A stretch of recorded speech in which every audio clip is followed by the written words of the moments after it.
Muito boa tarde a todos. Já torna-se repetitivo, mas é um prazer para mim estar aqui convosco. Mas não deixa de ser verdade, porque é raro encontrar pessoas que num dia à tarde, ainda é de tarde, não é? Tiram do seu tempo não para ir dar uma voltinha, não para ficar em casa a descansar, porque amanhã é dia de trabalho para muitos, mas tiram do seu tempo para estar com aqueles que estão gratos a Deus pelo que Ele já fez nas suas vidas, e nós podemos recordar um pouco, uma vez mais, o maior ato de amor feito em nosso favor.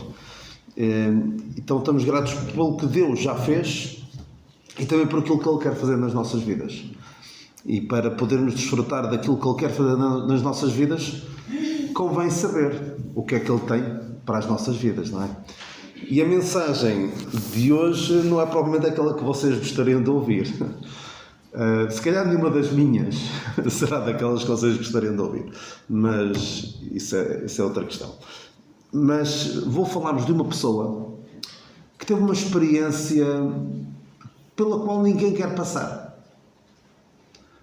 mas pode muito ser isso que Deus tem reservado para nós, e convém que nós estejamos preparados, porque se esta pessoa em particular de quem eu vos quero falar hoje não aprendeu a lição previamente, aprendeu-a da pior maneira possível. Ou seja, quando se deparou com a situação, aí é que teve de aprender, como dizem os ingleses, the hard way, ou seja, da maneira mais difícil.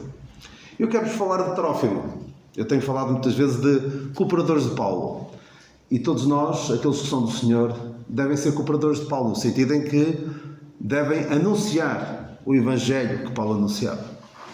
O Evangelho da graça a Deus, o Evangelho de que Cristo veio ao mundo para salvar os pecadores, dos quais eu sou o principal, dos pecadores, dos quais cada um se deve reconhecer o principal. Paulo dizia que era o principal dos pecadores, mas qualquer pessoa deve olhar para si mesma como o principal dos pecadores. Eu acho que já disse isso aqui, ou já disse em muitos sítios, já não me lembro. Cada um pense: eu conheço alguém que peque mais do que eu?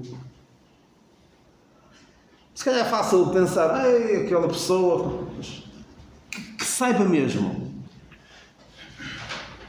Isso que, se calhar pode deixar estar, mas eu não conheço ninguém que peque mais do que eu. E é necessário que cada um se sinta o principal dos pecadores. E esta mensagem da salvação é para todo o pecador. Há boas notícias para os pecadores. Para os bons, para os sãos, para os perfeitos, não há nada a fazer. Não foi para esses que o Senhor veio ao mundo para salvar. E é necessário que cada pessoa chegue ao fim de si mesma e veja na morte, sepultamento e ressurreição do Senhor Jesus Cristo o único meio que Deus prescreve para que o homem se reconcilie com Deus. Tudo o resto, todo tipo de tentativas humanas vão falhar. Não vão conseguir superar o abismo que existe entre essa pessoa e Deus. Infelizmente os homens tentam todo tipo de religiões, todo tipo de formas de se religar com o divino. Quer seja o Deus da Bíblia, quer seja com outro conceito de Deus que tenham idealizado para si mesmos. Então quero-vos falar deste cooperador de Paulo. Já vos falei de vários. E da última vez falei de uma cooperadora. Já não se lembra, se calhar. É um nome que me é muito querido. Quem foi? De quem é que eu falei da última vez que aqui estive? Exatamente, muito bem, muito bem. É o nome da minha esposa e é o nome de uma cooperadora de Paulo, que é a última pessoa, tirando o Senhor Jesus Cristo, que Paulo escreve nas suas epístolas. Mas falei-vos de Tíquico, Epáfras, Epafrodito, Onesíforo, Marcos, Barnabé. Estes dois são mais conhecidos. E quero falar-vos hoje de Trófimo. Trófimo aparece 3 vezes na palavra de Deus, só em 3 passagens. E é daquelas pessoas que não é muito conhecida. Se alguém quiser dar um nome a um filho que comece por T, não vai pensar em Trófimo, vai pensar em Timóteo, óbvio, não é? E Tito. Trófimo ficaria bem no final da lista. Tiago também poderia ser, mas Trófimo não seria propriamente o primeiro nome que pais se lembrariam para dar o nome a um filho. E este nome significa nutrido, ou aquele que nutre. E de facto vamos ver pela experiência de Trófimo, ele era um homem que não só estava nutrido espiritualmente, o que o tornava capaz para desempenhar a obra de Deus, a sua obra, cooperando com o apóstolo Paulo, mas também podia nutrir outros, ser nutritivo para outros. Então vamos ler a primeira passagem que já lemos há alguns anos em Atos 20, há alguns anos que vos falei de Tíquico. Falamos desta passagem, vou só citá-la brevemente, porque a lição mais importante de Trófimo encontramos-la noutra passagem. Então nós lemos aqui em Atos 20, eu vou só situar muito rapidamente. Tinha havido um grande avivamento em Éfeso, no capítulo 19, e depois houve ali um grande levantamento popular contra o apóstolo Paulo, porque Paulo estava a dar cabo do negócio. A verdade do Evangelho dá cabo do negócio religioso. A realidade é essa. Se as pessoas, muitas pessoas, vão dedicar esta próxima semana a algo que passa muito por um negócio religioso, mas a verdade da palavra de Deus deita por terra todo o negócio que se possa fazer à volta do que se faz, infelizmente. E aqui aconteceu isso em Éfeso. Quando os artífices, aqueles que faziam estatuetas da deusa Diana, da falsa deusa Diana, se aperceberam de que o seu sustento estava posto em causa, porque o Evangelho crescia muito, as pessoas penso que até foi aqui que queimaram livros de magia, no versículo 19. Eles confessavam os seus pecados e estavam a querer deixar tudo para trás. E então várias pessoas se converteram ali naquela altura. E alguns perceberam que isto ia dar cabo do negócio dos artífices. Então viraram-se contra Paulo e Paulo teve de fugir, foi aconselhado a seguir viagem. E então lemos no versículo 1 do capítulo 20. E depois que cessou o alvoroço, Paulo chamou a si os discípulos e abraçando-os saiu para Macedónia. E havendo andado por aquelas terras, exortando-os com muitas palavras, veio à Grécia. E passando ali 3 meses, e sendo-lhes pelos judeus postas ciladas, como tivesse de navegar para a Síria, determinou voltar pela Macedónia. E acompanhou até a Ásia, Sópater de Bereia, e os de Salónica, Aristarco e Segundo, e Gaio de Derbe, e Timóteo, e os da Ásia, Tíquico e Trófimo. Estes, indo adiante, nos esperaram em Troas. Eu não vou agora entrar em muitos detalhes sobre esta passagem, porque é um pouco complicado o que eles fizeram aqui. Usaram de alguma astúcia para iludir os judeus, porque os judeus não gostavam de Paulo. Aliás, pouca gente gostava de Paulo. E ainda hoje, pouca gente gosta de Paulo. Paulo, se viesse agora, se tivéssemos agora um Paulo nas nossas igrejas, ninguém ia gostar dele. Porque ele era muito duro nas suas palavras. Ele não deixava as pessoas confortáveis com aquilo que dizia. Provavelmente não seria o pregador da moda, aquele pregador que toda a gente gosta de convidar para a sua igreja porque sabe que as pessoas vão gostar do que vão ouvir. Não é aquele tipo de pessoa aquele tipo de pregador que nós até convidamos os nossos conhecidos, olha, anda à igreja que vai ser bom, vais ouvir. Quase ninguém iria gostar do que Paulo tinha para dizer. Apesar de ele dizia, eu fiz tudo para com todos para poder ganhar alguns. Mas como o que ele pregava era a palavra de Deus, o Evangelho da graça de Deus, e o Evangelho da graça de Deus não é suave, não é agradável ao homem, as pessoas não gostavam dele. E viram? Aqueles em Éfeso queriam dar cabo dele, ele fugiu. Fugiu-se bem que ele queria. É engraçado, acho que já vos falei disso quando falei de Onesíforo, em que estava uma multidão de pessoas lá no teatro que lhe queriam fazer mal, e o que é que Paulo fez? Fugiu? Não. Ele queria ir lá. Porque onde nós, o ser humano comum, o crente comum, vê perigo de vida, o que é que o apóstolo Paulo via? Almas sedentas do Evangelho. E queria ir. Mas foi demovido da sua intenção por amigos seus e por alguns dos principais da Ásia que lhe disseram: não te metas ali, isto vai correr mal. Então ele seguiu. Ou seja, alguns em Éfeso queriam lhe fazer mal e os judeus também lhe queriam fazer mal. E quem é que estava disposto a colocar-se entre Paulo e as ameaças? Estes homens que nós vemos aqui. Um deles era Trófimo. Outro era Tíquico, que também já falei dele. E também Timóteo. São pessoas que percebiam que o proveito do Evangelho é mais importante do que o meu bem-estar. E nós hoje em dia estamos tão focados, eu falo por mim, cada um sabe de si, mas eu digo, às vezes digo no plural, mas vou dizer no singular. Estou tão focado na minha vida, nos meus afazeres, e esqueço-me que o mais importante da minha passagem por este mundo é o proveito do Evangelho. Eu não estou aqui neste mundo para ganhar muito dinheiro, para deixar dinheiro para os meus filhos, para criar uma reputação do ponto de vista humano que fique para as gerações seguintes. Criar um nome que seja conhecido daqui a muitas gerações. Estou agora a recordar-me, há uma pessoa portuguesa que vai ficar para sempre para a história como uma pessoa nobre, uma pessoa que fez algo digno de louvor, que o Aristides Sousa Mendes vai ficar para a história.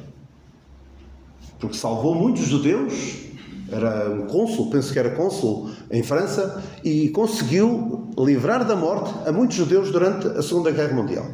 Vai ficar, de facto. E há que dar louvor do ponto de vista humano a um homem que faz tal coisa, sob pena de consequências que pudesse ter. Outros vão ficar para sempre conhecidos como criminosos, como pessoas que fizeram muito mal ao país e fizeram muito mal aos outros. Mas o nosso objetivo na vida não deve ser ter um nome para a posteridade, mas sim maior proveito do Evangelho. Mesmo que para isso eu não seja tão bem sucedido materialmente, mesmo que para isso eu não tenha uma vida tão longa e tão próspera como eu gostaria de ter. Mas isso, lá está, por isso é que eu disse que esta não é a mensagem que provavelmente gostariam de ouvir. Mas é a realidade da palavra de Deus. E este Trófimo, penso eu que tinha aprendido a lição. Espero eu que tivesse aprendido a lição já nesta altura. De que o que importa não é a minha vida, não é o meu conforto pessoal, não é a minha prosperidade material, não é sequer a minha segurança. O mais importante é o progresso do Evangelho. Paulo, pela graça de Deus, não estava preocupado com o seu bem-estar. Ele diz mesmo, nesta mesma página, pelo menos na minha Bíblia, nesta mesma página, no capítulo 20, versículo 24: mas em nada tenho a minha vida por preciosa, contanto que cumpra com alegria a minha carreira e o ministério que recebi do Senhor Jesus para dar testemunho do Evangelho da graça de Deus. Não era só Trófimo que pensava assim. Porque o Trófimo achava que a sua vida não era preciosa, era preciso proteger Paulo. Mas não era proteger Paulo por ser Paulo. Era proteger Paulo porque ele era importante para o progresso do Evangelho naquele momento. Se fosse preciso eles levarem, não uma bala, mas uma seta para proteger Paulo, eu creio que eles estariam dispostos a isso, porque percebiam que não era Paulo, mas sim o Evangelho. Falta-me isto, falta-me tomar plena consciência de que o tempo que aqui passamos não é para granjear bens materiais, é para investir, não é para investir a 20, 40, 60 anos ou a 100 anos. Eu às vezes dou por mim a pensar já no bem-estar dos meus filhos, no bem-estar material, o que é que eu posso deixar para os meus filhos, de que forma é que eu posso, certo, não é facilitar a vida, mas proporcionar-lhes um bem-estar material. E claro, proporciono estudos, espero proporcionar outras coisas que os ajudem na sua vida. Mas não é isso o mais importante. Não deve fazer investimentos a pensar na geração seguinte. Deve fazer investimentos a pensar na eternidade. Não é fazer investimentos a 50, 60, 100 anos. É a 2000 anos. Onde é que eu vou estar daqui? Não é preciso 2000 anos. Onde é que eu vou estar daqui? Provavelmente daqui a 50 anos, ou menos. Onde é que eu vou estar? Eu vou estar na eternidade. E é lá que eu vou passar a maior parte do meu tempo. Eu, muito provavelmente, já passei do meio da minha vida. Quase certeza. Ainda para mais, o estilo de vida de hoje, a alimentação de hoje, não durarei certamente tanto como alguns irmãos nossos que duram até depois dos 90 anos. Portanto, já passou grande parte da minha vida. E o meu... Eu sei que parece um velho a falar, eu sei, mas é a realidade. É a realidade. Temos de pensar na eternidade. É assim que nós devemos olhar para as nossas vidas. E, pela graça de Deus, este Trófimo aprendeu essa lição. Há uma outra passagem que eu não vou deter muito tempo com ela, mas convém que saibam. Trófimo aparece outra vez no capítulo seguinte. Paulo chega a Jerusalém, no capítulo 21. E houve também um grande alvoroço, lá está, onde Paulo ia havia confusão. Não porque Paulo procurasse a confusão, mas porque as pessoas odiavam Paulo pela mensagem que ele pregava. Porquê? Porque ameaçava o estado das coisas.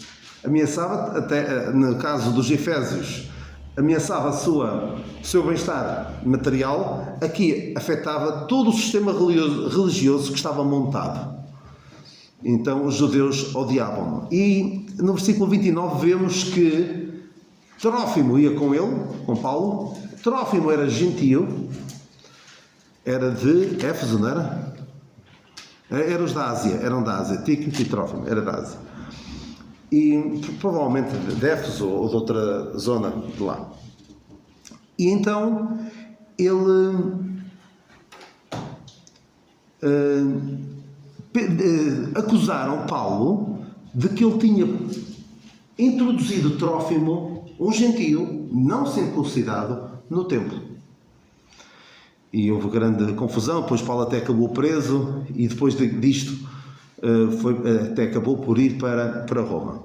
É só título de curiosidade para saberem que foi este Trófimo que, de certa forma, foi a desculpa que os inimigos do Evangelho arranjaram para prender Paulo.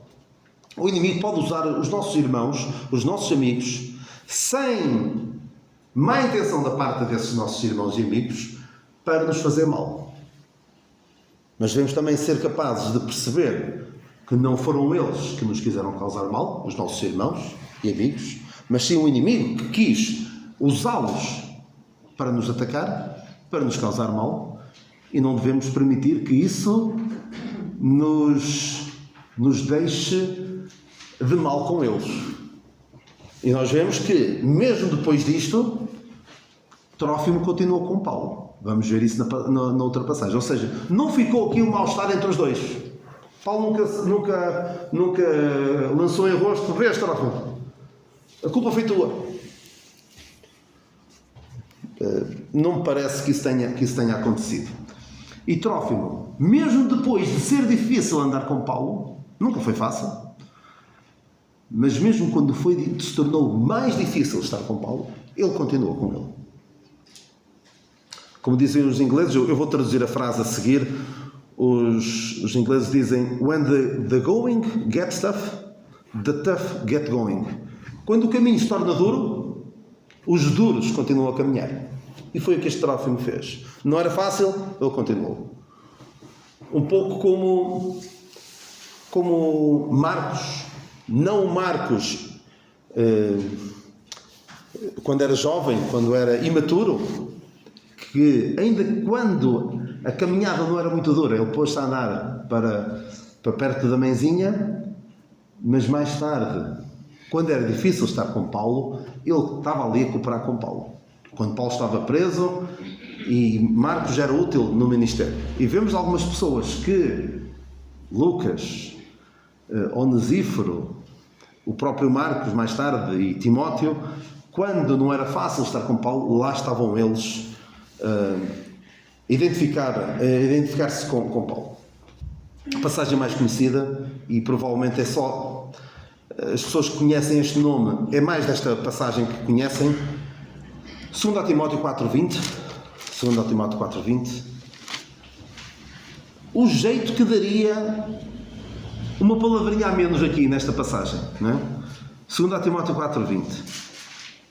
Porque é que os copistas não se esqueceram deliberadamente desta palavrinha, que não dá jeito nenhum estar aqui neste versículo? 2 Timóteo 4,20. Erasto ficou em Corinto e deixei Trófimo em Mileto. É o que diz as vossas Bíblias? Ou há aí mais qualquer coisa? Deixei Trófimo em Mileto. Espero que a vossa versão tenha esta palavra, não é? Alguns pentecostais se calhar não gostaram muito que tenha esta palavra, não é? Os que pregoam curas, que fazem curas nos dias de hoje, não gostarão desta passagem, certamente. Deixei Trófimo doente em Mileto. Pode alguém pensar: olha, Paulo deixou lá doente, olha, é bem feito, porque foi por tua causa que eu fiquei preso. Eu não sei exatamente em que episódio é que isto aconteceu. É possível que, eu não vou comprometer quanto a isso, mas é possível que Paulo tenha sido solto durante algum tempo depois de ter chegado a Roma e ter feito algumas viagens, porque parece ser necessário isso para encaixar este episódio e outros episódios que são relatados, não nos Atos, porque os Atos acabam com Paulo a chegar a Roma. E depois vemos que Paulo, segundo a Timóteo, vemos Paulo preso, mas não dá para perceber com toda a nitidez exatamente quando é que as coisas aconteceram. Mas o que é certo é que Paulo deixou Trófimo em Mileto. Não sabemos exatamente quando. Mas quando não é muito importante, é importante é que deixou doente em Mileto. Pelo que sei, Mileto era uma terra onde havia cuidados médicos, conhecida pelos cuidados médicos no primeiro século. Era uma cidade ligada às ciências, uma cidade grega. Talvez já não se lembre, já foi há muito tempo. Havia o Tales de Mileto, do Teorema de Tales. Os mais novos não serão vocês, não é que sejam novos, mas provavelmente já não se lembram do Tales de Mileto, mas era um matemático da antiguidade que era desta terra, e era uma terra conhecida pelos bons cuidados médicos. Ou seja, ele não o deixou num sítio qualquer, não o deixou lá abandonado numa terriola qualquer, onde, olha, vais ficar aí e vais dar as últimas aí nesse sítio. Esta palavra doente é aquilo que eu costumo chamar a honestidade brutal da palavra de Deus. A palavra de Deus não está aqui com floreados. Diz as coisas tal qual elas são. Não anda aqui a tentar dar-nos falsas esperanças, falsas expectativas. Ela diz-nos exatamente como as coisas são. Paulo mostra também, e é totalmente sincero, e mostra que já não era capaz de fazer aquilo que fez antes. Há uma passagem naquele capítulo que eu vos falei ainda há bocadinho, capítulo 19 de Atos, em que Paulo diz que pela mão de Paulo se faziam maravilhas extraordinárias. É um pleonasmo, maravilhas já extraordinárias, e 19:11. E Deus, pelas mãos de Paulo, fazia maravilhas extraordinárias, de sorte que até os lenços e aventais se levavam do seu corpo aos enfermos, e as enfermidades fugiam deles, e os espíritos malignos saíam. Ou seja, houve tempos em que o apóstolo Paulo era capaz de fazer isto, e já não era capaz. Sinal de que Deus estava a mudar a sua forma de agir. Paulo já não conseguia fazer tudo aquilo que conseguia fazer. Há alguns que o apregoam, que o fazem hoje, mas são,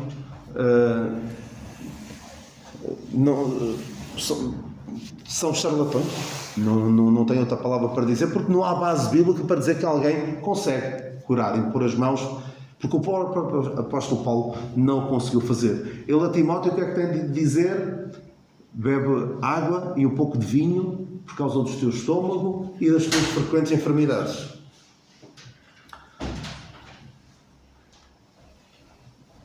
Ora bem, nós perante a doença, perante a adversidade, aqui particularmente a doença, qual deve ser a nossa postura?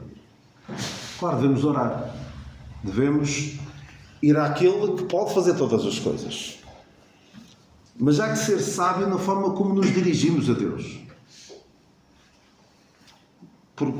Tal como se algum de vocês tiver um problema de saúde e for ao médico e já for lá dizer, olha, eu tenho este problema e a solução é esta e esta, que eu já sei.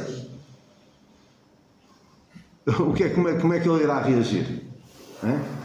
Provavelmente ou vos manda sair do consultório ou dá um raspanete de todo tamanho. Eu é que sou médico, não é? E por vezes gosta-se muito de dizer Deus é o médico dos médicos. E é verdade. E se Deus é o médico dos médicos, não vamos ser nós que vamos dizer a Deus qual é a solução para o problema pelo qual nós estamos a passar. É mais uma razão pela qual esta não é a mensagem que se gosta de ouvir. Que é boa de se ouvir. Mas vamos ver daqui a um bocadinho qual é a receita que o médico dá. Porque há uma receita. Ou seja, há um problema, quando estamos no meio de alguma dificuldade, pode ser de saúde, há uma receita que Deus dá. E já vamos ver. Mas há que ter cuidado com algumas passagens que as pessoas gostam de pegar. Tudo aquilo que pedires em meu nome, isto é em João 14, é preciso ver a quem é que ele está a dizer isto. E em que tempo? O Senhor diz, e tudo quanto pedires em meu nome, eu o farei para que o Pai seja glorificado no Filho. Se pedirdes alguma coisa em meu nome, eu o farei. E também há outra, se permaneceres as minhas palavras, pedireis o que quiserdes e será feito. Mas sabem o que é que o apóstolo Paulo diz aos romanos, a dada altura? Que nós não sabemos pedir como convém. Então imagina que se junta a alguém que não sabe pedir o que convém, se junta, pede o que quiseres e será feito. Cuidado. Há aquela expressão, cuidado com o que desejas, pode realizar-se. Portanto, precisamos ter muito cuidado em criar expectativas de que Deus vai agir de uma determinada maneira quando não é isso que Ele promete.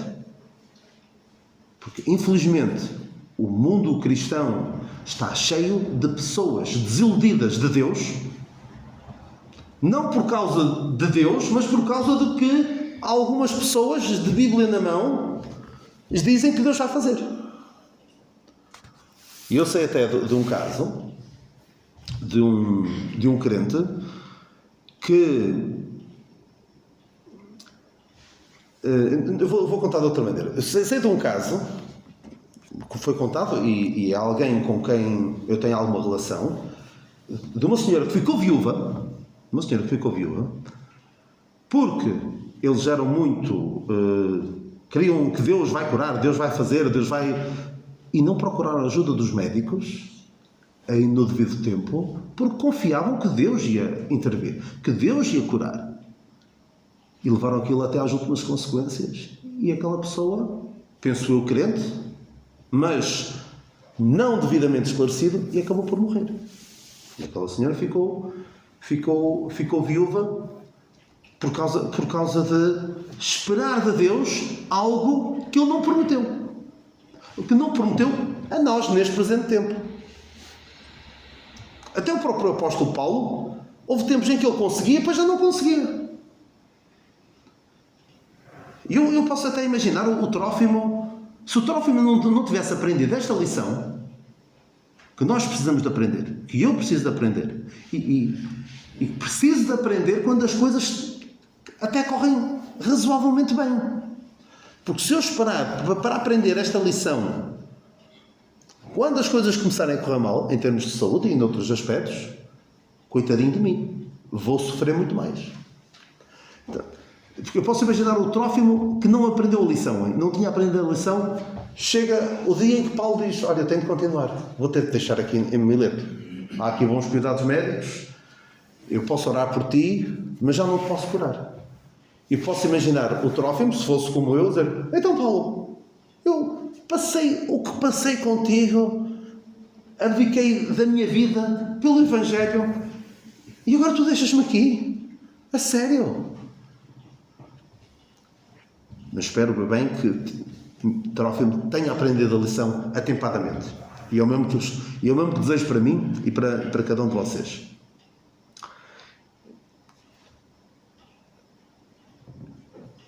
Estávamos a dizer então que há pessoas que estão desiludidas porque esperavam uma coisa e Deus não deu. Não ouviram já relatos de pessoas? Eu não acredito em Deus porque eu orei para que Ele salvasse a minha mãe da morte e Ele levou a minha mãe. Eu agora não quero saber de Deus para nada. Deus não promete livrar alguém da morte para sempre, não é? Mais cedo ou mais tarde, a não ser que o Senhor nos venha buscar, o Senhor vai levar-nos pela morte. Também não é aquilo que a gente quer ouvir, não é? Certamente todos nós gostamos mais de mensagens sobre o arrebatamento do que sobre partirmos e estarmos com Cristo, não é? Ninguém quer ouvir isso, mas é a realidade da esmagadora maioria dos crentes ao longo dos tempos. Só alguns, os estiverem vivos, nós os ficarmos vivos, ou já o apóstolo Paulo dizia, nós os ficarmos vivos, e nós continuamos a dizer, nós os ficarmos vivos seremos arrebatados. Mas pode não ser essa a nossa experiência, não é? Eu costumava dizer, irritava-me solenemente, aquela expressão que se usou muito há 3 anos e qualquer coisa, vamos todos ficar bem. Quem não viu isso durante a pandemia, aquele arco-íris nas casas das pessoas, vamos todos ficar bem. E não ficamos. Ou pessoas que perderam os seus trabalhos, ou pessoas que perderam os seus negócios, ou pessoas que perderam os seus familiares, ou pessoas que ficaram doentes. Muita coisa não correu bem. E os que perderam a sua vida, exatamente. E as sequelas físicas que ficaram, em muitos.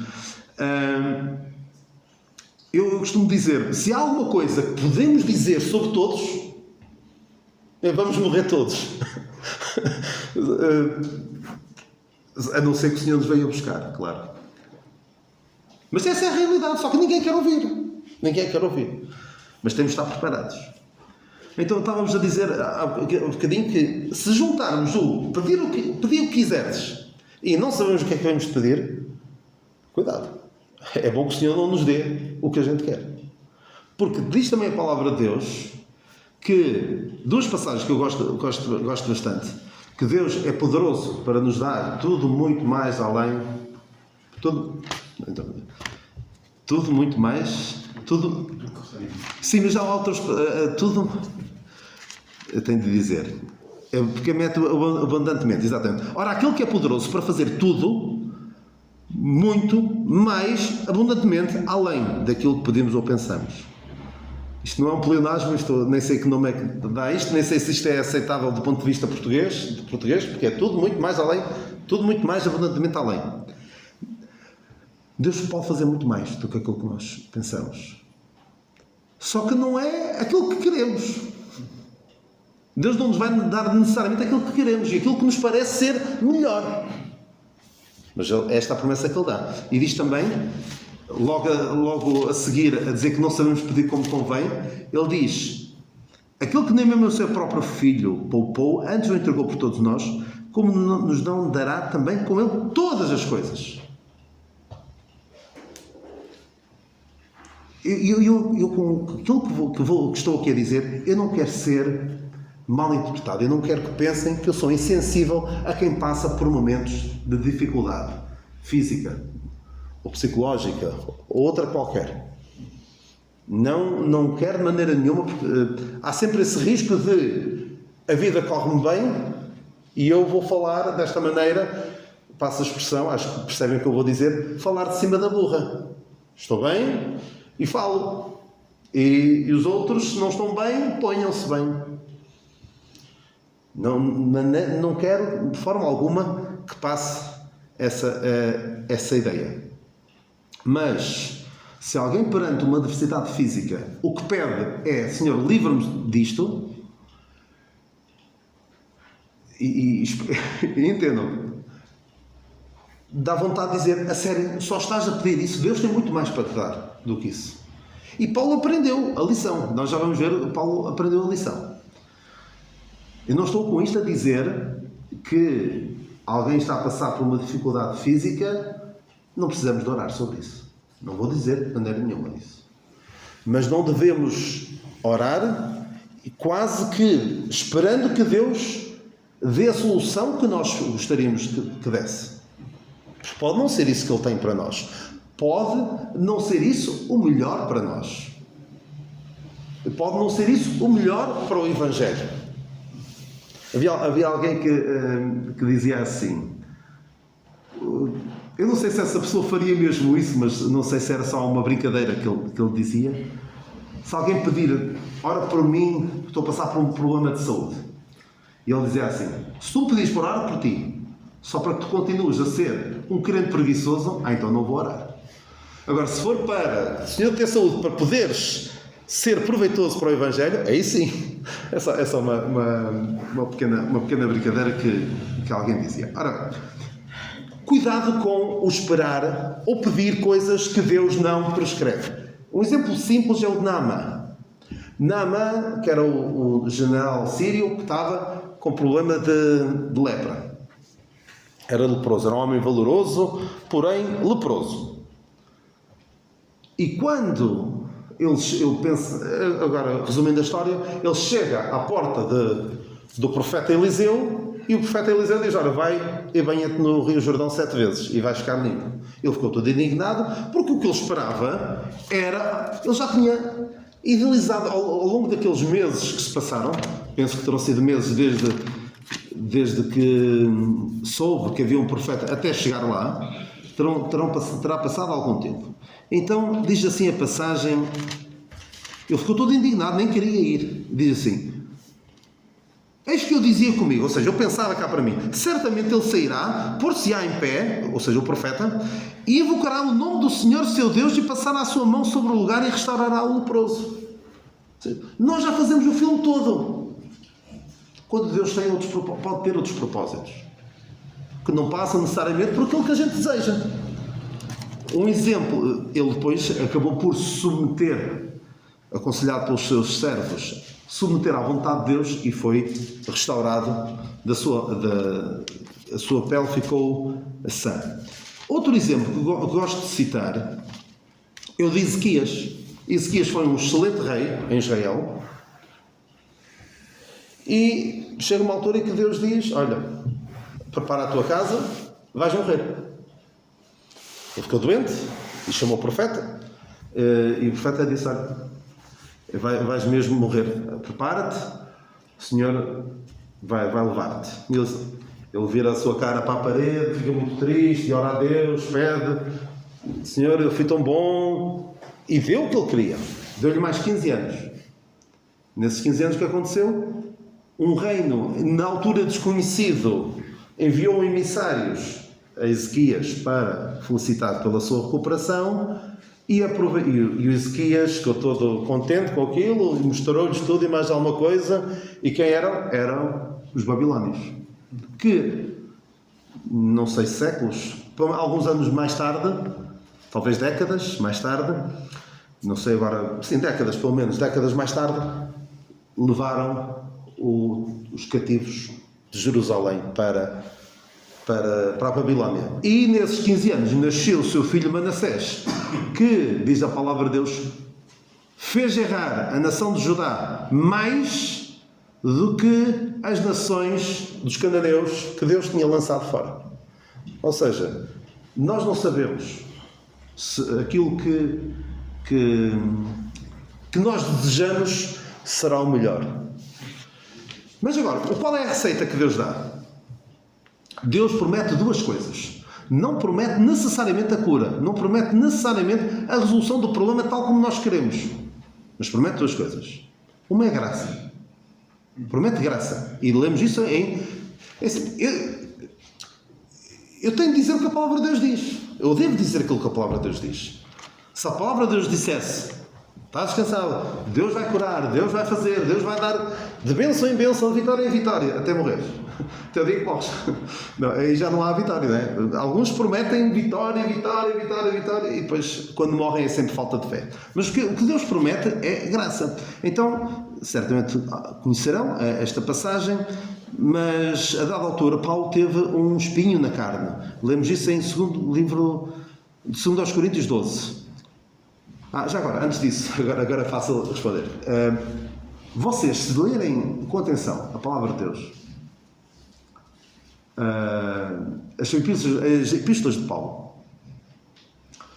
várias vezes, quando escreve aos Coríntios, aos Colossenses, ele diz sempre: a minha oração é para que vocês tenham muita saúde, tenham muita prosperidade material. Ele nunca fala disso, das suas orações. Não estou a dizer que não devamos, só estou a dizer o que lemos claramente na palavra de Deus. O foco do apóstolo Paulo é sempre no espiritual. Vocês estejam arraigados e sobre-edificados na fé. É sempre o foco dele, é esse. Quantas vezes é que vem Paulo a orar por saúde? Quantas vezes? 3 vezes. Exatamente, 3 vezes. Exatamente, 3 vezes que é nesta passagem. Penso eu que seria saúde física. Vamos ver. E para que não me exaltasse pela excelência das revelações que ele tinha recebido, que ele fala no início do capítulo, foi-me dado um espinho na carne, a saber, um mensageiro de Satanás para me esbofetear, a fim de não me exaltar, acerca do qual 3 vezes orei para que se desviasse de mim. E Deus disse-me: a minha graça te basta, porque o meu poder se aperfeiçoa na fraqueza. De boa vontade, pois me gloriarei das minhas fraquezas, para que a mim habite o poder de Cristo. Pelo que sinto prazer nas fraquezas, nas injúrias, nas necessidades, nas perseguições, nas angústias por amor de Cristo, porque quando estou fraco, então sou forte.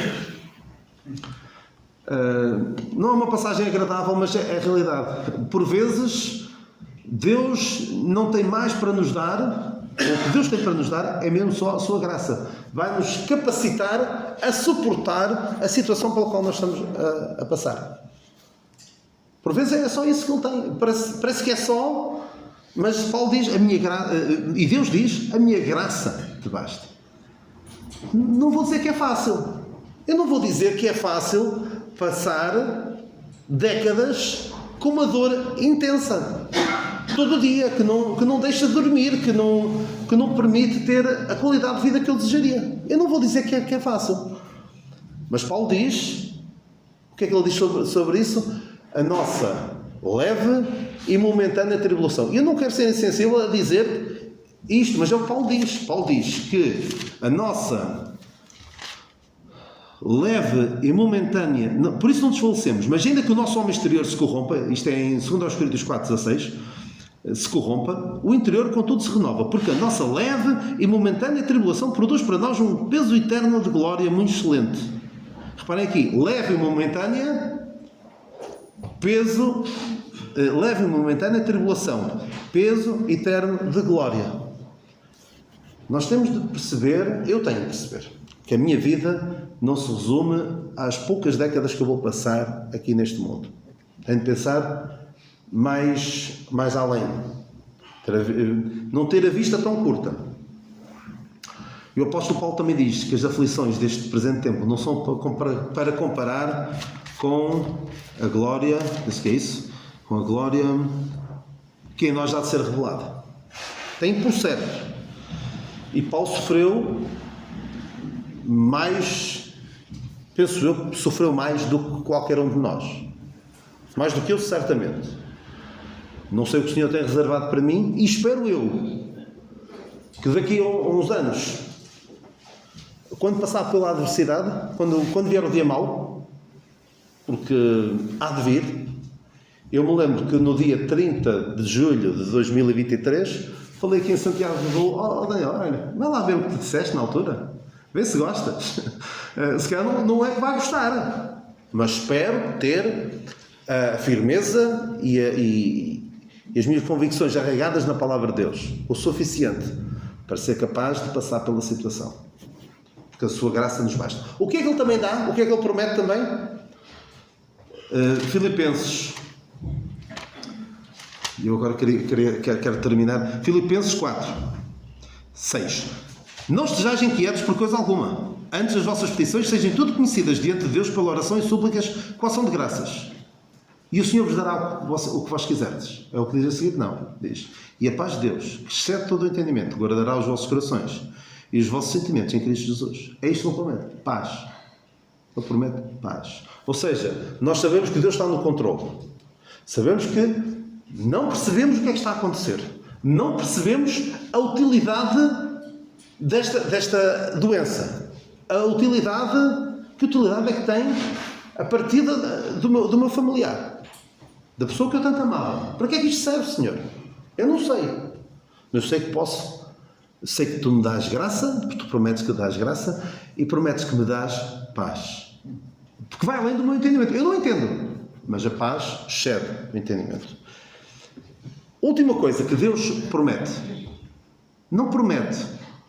Ora bem, nas suas epístolas, eu acho curioso, porque o que Deus promete é graça e paz. E nas epístolas de Paulo, o que é que ele diz sempre no início das suas epístolas? Sempre. Às vezes está chateado e não escreve coisas muito boas dos crentes. Na maior parte delas consegue sempre encontrar alguma coisa boa. Exceto os Gálatas. Aí ele não consegue dizer nada de bom. Mas o que é que ele diz sempre? Graça e paz. Mas há algumas em que ele tem mais uma coisinha. O que é que ele diz? Quando escreve as epístolas, chamadas epístolas pastorais, escreve graça, paz e misericórdia. E quem está na liderança das igrejas sabe bem que precisam de uma porção dobrada de misericórdia de Deus. Penso que é por isso que ele diz graça, paz e misericórdia. Ou seja, Deus promete, é garantido graça e paz sempre. E por vezes, Deus apieda-se. Não sabemos porquê de uns e não dos outros. Não sabemos. Mas há situações em que Deus se apieda. E nós temos um exemplo disso. Que eu falei já do Epafrodito. Que o Epafrodito esteve quase à morte, mas Deus se apiedou dele. Ou seja, Deus teve misericórdia dele. E ele não morreu. Aparentemente não terá morrido para que Paulo não tivesse tristeza sobre tristeza. Ou seja, não temos garantia do que é que vai acontecer. Deus não promete a cura. Eu quero terminar com 3 paralelos de casos em que Deus operou de maneira diferente. Epafrodito, Deus apiedou-se dele. Onesíforo, que foi outro cooperador de Paulo, dá a entender que ele morreu. Porque Paulo fala dele como alguém que já não está entre nós. Fala da família de Onesíforo, fala que Onesíforo fez isto, fez aquilo, mas dá a entender que o Onesíforo já tinha partido. Ou seja, Deus, num caso, apiedou-se e não passou pela morte. O Onesíforo dá a entender que foi de propósito de Deus que ele passasse pela morte. Há uns anos, eu vi num culto online, alguém que ia pregar e a sua mensagem foi, basicamente, contar o seu testemunho. Um testemunho admirável de como Deus permitiu que, apesar da sua doença, que era uma doença de rins, conseguiu ter um transplante com sucesso de um rim. E foi tudo à volta daquilo e damos graças a Deus pelo que Deus operou na vida daquele nosso irmão. E por coincidência ou não, estava nesse mesmo culto um outro irmão que também padece dos rins e tentou um transplante, não foi bem sucedido e tem de fazer hemodiálise. Às vezes conta-se a história e já parece que o senhor é bom, o senhor é fiel, o senhor cuidou desta situação daquela maneira. Mas no caso do outro irmão não cuidou da mesma maneira. Mas pela graça de Deus, este nosso irmão faz hemodiálise e consegue até dormir durante a hemodiálise. Ou seja, Deus dá a graça. Não vai lidar com todos exatamente da mesma maneira. E por vezes pode ser quase contraproducente contar só as histórias boas. As histórias de sucesso em que Deus curou, as histórias em que parece que Deus é extraordinário. Porque ninguém quer ouvir finais tristes, toda a gente quer ouvir finais felizes. Mas quem é que nos garante que o nosso final vai ser o final feliz que nós idealizamos? E há uma outra situação que me contaram, eu não estive presente, mas houve num encontro de jovens alguém que contou uma história extraordinária de como Deus é bom, como Deus permitiu que, apesar de uma doença que surgiu a um rapaz, e aqui é curioso que um rapaz que teve uma doença e Deus apiadou-se dele e ele foi curado. E foi uma história emocionante de como Deus cura, como Deus é bom. E nesse mesmo encontro estava uma pessoa familiar de alguém que tinha o mesmo nome, que tinha a mesma ocupação, que tinha o mesmo problema de saúde, mas que foi da vontade de Deus que ele partisse. E dizia esta pessoa: mas Deus é bom. Só que a ideia que passou foi que aquela história não é esta a história que as pessoas precisam de ouvir. Mas nós precisamos de ouvir as duas histórias. Precisamos de ouvir a história daquele nosso irmão que o transplante de rim foi um sucesso e o outro que não. Precisamos de ouvir a história em que Deus é bom porque curou aquele jovem que tinha um problema de saúde, mas também precisamos de ouvir o outro, em que Deus dá a graça à família para superar uma situação que, do ponto de vista humano, é uma tragédia. Nós vamos passar por adversidades na vida. Lamento dizer-vos isto, mas é a realidade. E eu costumo dizer que a adversidade, há várias coisas que eu comparo a uma onda gigante que vem. E nós e a adversidade é como uma onda gigante que vem. Ela vem. Nós podemos fazer várias coisas. Podemos ignorá-la, fazer de conta que ela não vem. E depois vamos com ela em cima e não nos levantamos mais. Podemos tentar deter a onda. Podemos, fazer exercício físico, ter vidas muito saudáveis para tentar evitar que a onda venha. Não vamos conseguir. Podemos desesperar. Isto vai-me acontecer. O que é que eu vou fazer? E desesperar na vida. O que é que podemos fazer? É preparar-nos para o embate. Para que quando levarmos com isto em cima, quando levarmos com a onda em cima, não vou dizer, esta onda bateu, mas não me afeta nada. Claro que vai afetar. Vamos chorar. Vamos passar por fases em que não vai ser fácil permanecermos sem vacilar um pouquinho. Até Jó esteve ali perplexo. Mas o que é que está a acontecer? É legítimo. Mas que no fim de tudo saibamos que o Senhor é Deus e que Ele sabe o que está a fazer. Nós não sabemos, mas podemos confiar na sua receita. A sua receita não é vai tudo ficar bem? Não, a receita até é vai tudo ficar bem, mas podes morrer e depois vai ficar tudo bem. Mas pode não ficar tudo bem do ponto de vista material, do ponto de vista humano, mas a sua receita é graça e paz. E é isso deve bastar-me, deve bastar-nos. E que o Senhor nos abençoe.